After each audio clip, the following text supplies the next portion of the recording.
Good morning, everyone.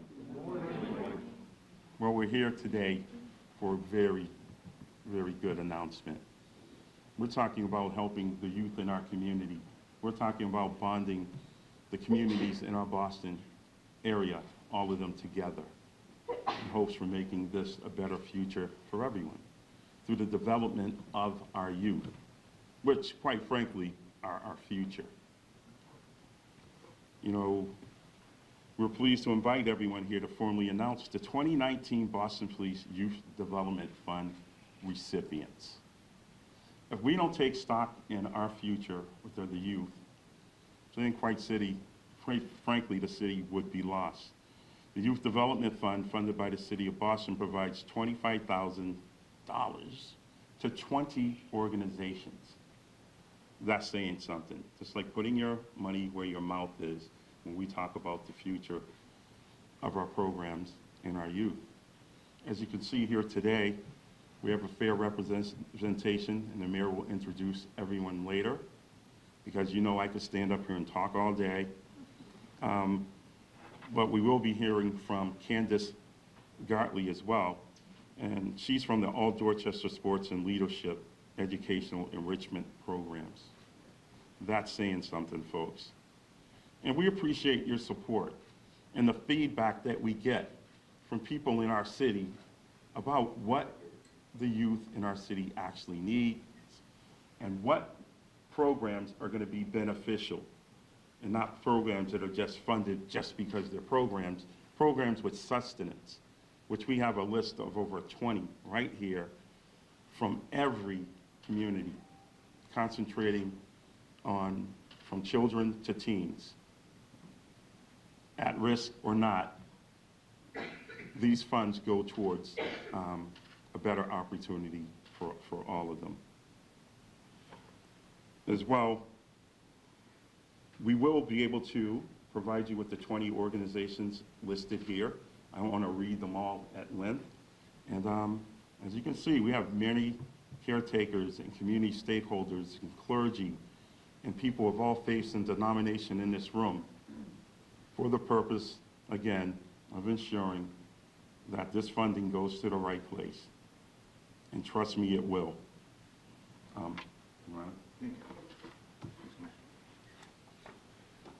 Thank you very much. I want to start by thanking Commissioner Gross and the Boston Police Department and the members of the Shannon Grant Steering Committee for the incredible work they do. And I'm going to talk about them a little more. I want to thank Chief Marty Martinez, who's with us today, who's working on the Youth Development Fund. And I want to thank all the partner organizations here. The folks that are here behind the cameras are the ones actually doing a lot of the work in our city, making our city safe for our young people. And it's something that we have to work at every single day in the city of Boston. I want to give a special shout out to behind us is State Representative Adrian Martero and Senator Joe Boncory, who worked to increase the funding in this year's Shannon Grant Community Safety Initiatives, not just here in Boston, but throughout the Commonwealth of Massachusetts.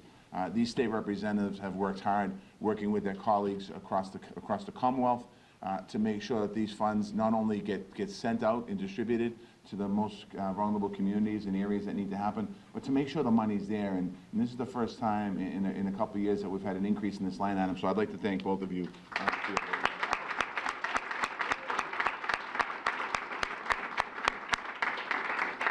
I'd like to thank President Andrea Campbell as well and the Boston City Council for her partnership and the council's partnership in piloting and now doubling Boston's Youth Development Fund, something that is really important. It's all in work towards ending youth violence and gang violence and gang violence in the city of Boston. We're lifting people up in our city rather than locking people up, and that's something that we've been talking about for a long time. And it's a mentality and a philosophy throughout our entire police department and our public safety office. Danny Mulhern's here from our Office of Public Safety, into organizations here working with you every single day. Rather than locking, in the old days, we locked people up and we thought that was a way to end violence in the city, and young people would go into prison and then they come out worse than they went in, and they'd return right back to the same corner that they grew up on, and they'd be doing the same thing again. It became a vicious cycle. And every time you'd witness over years these crimes that young people committed, as they got older, got more and more serious, and to a point where too many people are spending time now for the rest of their life in jail, have taken a life for somebody. and when we should have really put intervention in the front end, like what's happening here today. And that's something that is important for us. Our top priority here in the city is prevention, intervention, and opportunity, and that gets lost sometimes in the day-to-day shuffle. We spend too much time focusing on negative. We don't focus on what we really need to focus on, and the positive stuff of prevention and intervention and getting out there with our people. Again, thank you to all the organizations in this room that do that. You do that well, and you do it every single day, and oftentimes you don't get recognized for that. But it's very real, and today we celebrate the partnership that makes all of this possible. That's how we designed our public safety budget this year. We invest in a full spectrum of strategies, from youth programs to trauma responses, and something that's really important for us. It's true for our law enforcement strategy. Strengthening the community is what the commissioner is all about. Before he was the commissioner, when he was the chief, when he was the night commander, when he was a sergeant at C11, his whole entire career is about strengthening those relationships and strengthening those bonds. It's why our Health and Human Services team is a full partner in our work prevention. It's why we work hand in hand with the community every single day to make sure that we're all on the same page and we're all moving the same direction to make sure that we give our young people an opportunity and a shot. That's why we're listening and standing with people most closely affected and people who are working directly with our youth in the street. And the most powerful impact occurs when we come together and do this work as partners. We've seen a couple times this year where we've had an increase in homicides, and in this very room we come together and we meet, and we've met at the Tobin Center, we've met at City Hall, and the partners don't come and point fingers at each other and it's a blame game. It's how do we do something that's really important. And we talk about youth. Sometimes we think of youth as babies and young people. Sometimes our youth are 20 and 25 and 30 years old that we need to continue to work with them, because a lot of that, what's happening in the street, is they never had the opportunity. And we need to make sure we continue to support them. And that's what these grants make possible. They're going to advance our work of proven providers and exciting new programs. Whether it's job training or actual employment, whether it's arts and culture, leadership and mentoring, it's about opening up new avenues and new opportunities for our young people. It's about better pathways to help our young people on the streets. It's the kind of programming that's been effective. And I hope that before you leave here, the press that's here today, I want to thank you for covering this. I want you to grab some of these organizations in this room today and ask exactly what do you do, and see exactly the young people that they're targeting and what they're targeting in a positive manner to try and help them move them forward. Violent crime and youth crime has been down in the last 5 years. It's happened because by increasing the funding, increasing the number of grants that we can provide, continue to work with our organizations that do incredible work in the city of Boston. I'm grateful for everyone who's made these grants possible and everyone that we work with and works with our young people in the city of Boston every single day. These grants will strengthen and focus the work of these nonprofits, community groups, and city agencies, and they'll help our young people rewrite their future. And that is one of the things that we have to continue to be diligent on, making sure that our young people can rewrite their future if they've made mistakes. How are we able to put a safety net around them to be able to move them forward in a positive manner? They will take potential tragic stories and turn them into real stories of resilience and success. And again, I want to thank the elected officials that are with us today. I want to thank Candace Gottlieb, runs ADSL, All Dorchester Sports League. It started out as an organization that had a baseball team. It started out as an organization that had sports.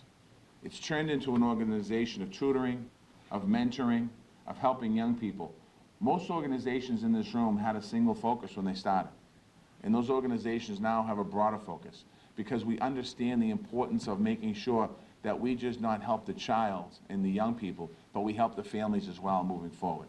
So again, I want to thank all the partner organizations in the room. I want to thank the elected officials behind me, in particular the rep and the senator, for fighting for this money, because over the last few years we've seen a decrease in this money, and now we're seeing it start to come back, and it's targeted, and it's really important to do that.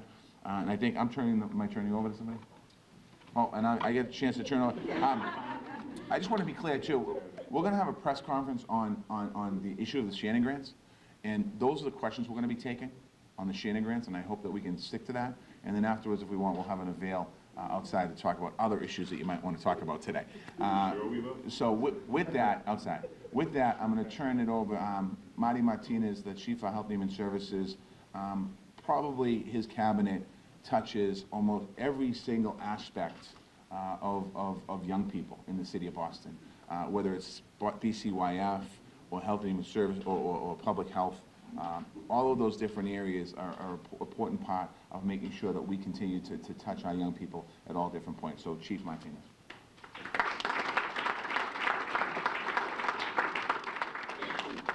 So good morning, everyone, and thank you, Mayor Walsh and Commissioner Gross, for not only being here, but showing your support and investment in these grants. From both the Youth Development Fund and the Shannon Grants, we see a common theme that the city is investing in, and that's investing in prevention. It's making sure that when we think about the issues that impact our community, that we understand that as much as we want to deal with the after effects or think about the intervention pieces, we must invest in prevention. We must invest in resources that bring education opportunities, enrichment opportunities, and resources to every corner of our neighborhoods and across the city. And that's what these two grant opportunities do, giving us the ability to do that. We have representatives, and the mayor mentioned this specifically, behind the cameras. We have organizations that are doing the hard work, and we see representatives from these organizations doing that work, whether it's High Square Task Force, Sociedad Latina, Project Right, Zoomix, others, and I shouldn't do that because I'm going to miss some now, but there are many great organizations that are doing important work in our community because they're investing in prevention like the city is doing as well.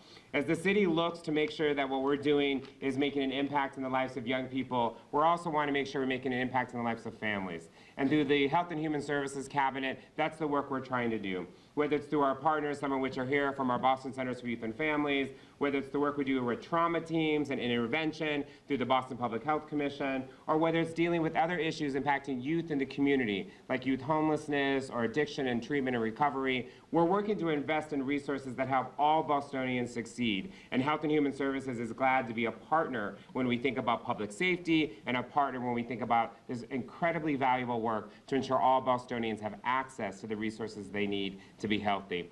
I can't say it enough, in many cities and towns, when you're thinking about, outside of Massachusetts, when you're thinking about crime or you think about public safety, the prevention messages and the prevention community isn't at the table. And that's not the case here in Boston. We are at the table collaboratively. We are at the table stressing issues we know make a difference and ensuring that all neighborhoods have the resources necessary to make sure that all people can have access to what's going to help them be healthy and thrive in our community. And I'm proud to be at the table with everyone along that way. We couldn't do this work without important organizations, and you've heard several folks mention Candace Gartley with ADSL, who's the executive director, who I'm going to bring up here in just a second. But the way I know Candace is I know her from being an advocate. Earlier when I saw her today, she said, you know, I don't want to always be complaining or I don't always want to be pushing, but I welcome it. I welcome the pushing. I welcome the advocacy. And she was at a table when we were talking about how do we make our specific neighborhoods safe. What services are needed, what programs are needed, what resources are needed, and she brought her voice to that table repeatedly to do that when we thought about this last summer and as we're thinking about the next summer. And I appreciate that advocacy, and most importantly, I appreciate the work they do. So help me welcome Candace Gartley up to the table.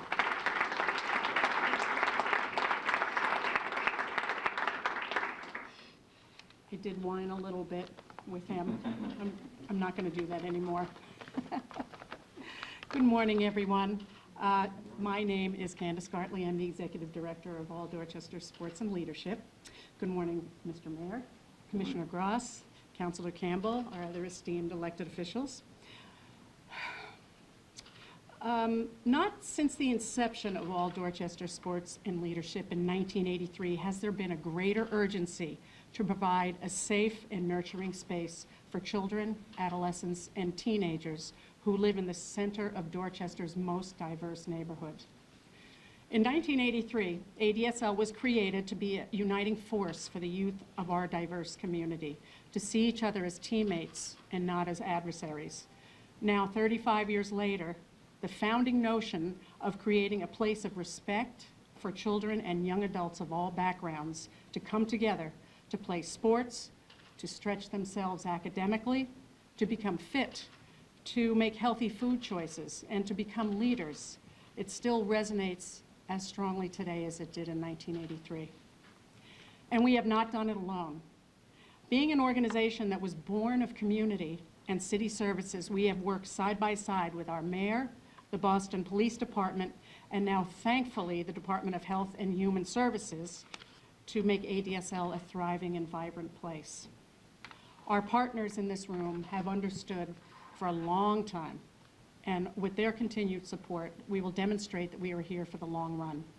And while we face challenging times in our journey to provide quality programs to the next generation, the difference we make at this moment with all of you in this room keeps us coming back day after day to ensure that we're here for those who ask us for help. Our deepest thanks go out to Mayor Walsh, Commissioner Gross, Superintendent Baston, and Chief Martinez. We are so grateful to them for providing us with this youth development grant, and we are so lucky to have you on our team. I have this annoying habit of posting motivational quotes around my desk. It sort of gets me through my day. I'm sure some of you do the same thing. But the one I refer to the most often is a quote from Franklin D. Roosevelt, which captures how all of us feel at ADSL, and I'm willing to bet most of you, probably all of you, feel the same way. It says, "Never before have we had so little time in which to do so much." I think that's kept us on this course for 35 years, and we still have much to do. Thank you to everyone coming out today, and happy holidays to you and your loved ones.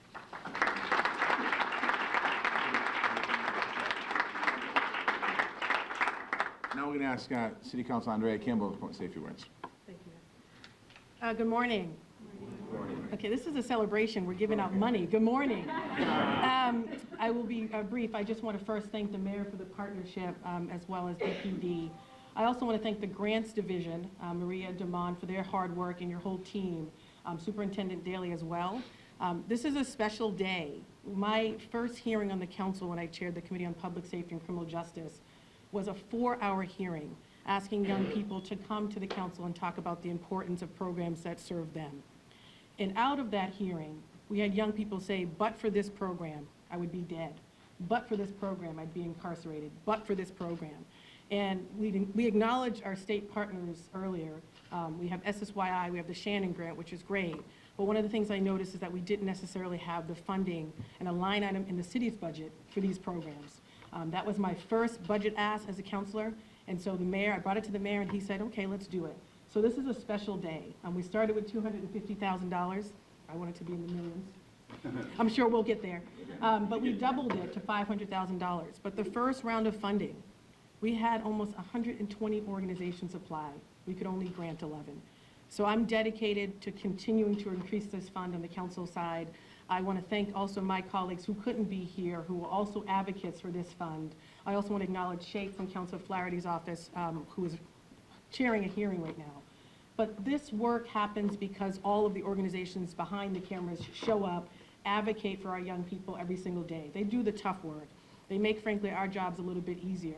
So thank you for your advocacy. Thank you for pushing us to be better and to do better. And thank you again, Mayor, for the partnership. I really appreciate it. Thank you.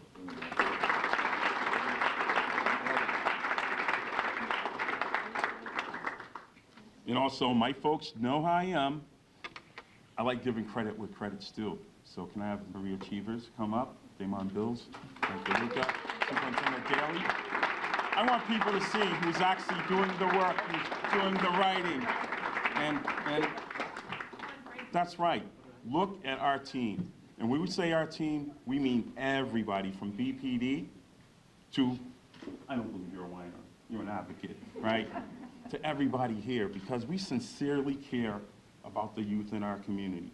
Oftentimes, we've seen too many tragedies. So are we passionate? Yes. We will never give up on our youth. We will never give up on our communities. And I'd just like to thank the BPD team for ensuring that opportunities will be provided for our community. So let's give them a hands full.